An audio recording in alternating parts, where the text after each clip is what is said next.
বাংলাদেশি কর্মীদের পুনরায় ভিসা দেওয়া শুরু করেছে ঢাকার সৌদি দূতাবাস। বুধবার দুপুরে বাংলাদেশে নিযুক্ত সৌদি আরবের রাষ্ট্রদূত ইসা বিন ইউসুফ আল দুহাইলান গণমাধ্যমকে এ তথ্য জানিয়েছেন। এর আগে পররাষ্ট্র বিষয়ক উপদেষ্টা মোহাম্মদ তৌহিদ হোসেনের সঙ্গে সৌজন্য সাক্ষাৎ করেন সৌদি রাষ্ট্রদূত দুহাইলান।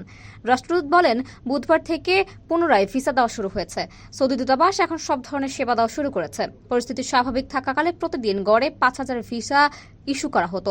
পররাষ্ট্র উপদেষ্টার সঙ্গে আলোচনার বিষয়ে তিনি বলেন, বাংলাদেশ ও সৌদির মধ্যে ঐতিহাসিক সম্পর্ক রয়েছে। আমরা অর্থনৈতিক ইস্যু, ভিসা ইস্যু সহ বিভিন্ন বিষয়ে আলাপ করেছি। আমরা আশা করছি দ্রুতই বাংলাদেশের স্থিতিশীলতা ও শান্তি ফিরে আসবে। বর্তমানে ভারতে অবস্থানরত বাংলাদেশের সাবেক প্রধানমন্ত্রী শেখ হাসিনা সৌদিতে অ্যাসাইলাম চেয়েছেন বলে খবর প্রকাশ হয়েছে। এই বিষয়ে রাষ্ট্রদূতের দৃষ্টি আকর্ষণ করা হলে তিনি বলেন, এরকম কিছু তিনি জানেন না।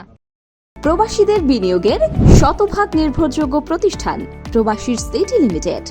এখানে বিনিয়োগ করে হালাল মুনাফা অর্জন করুন।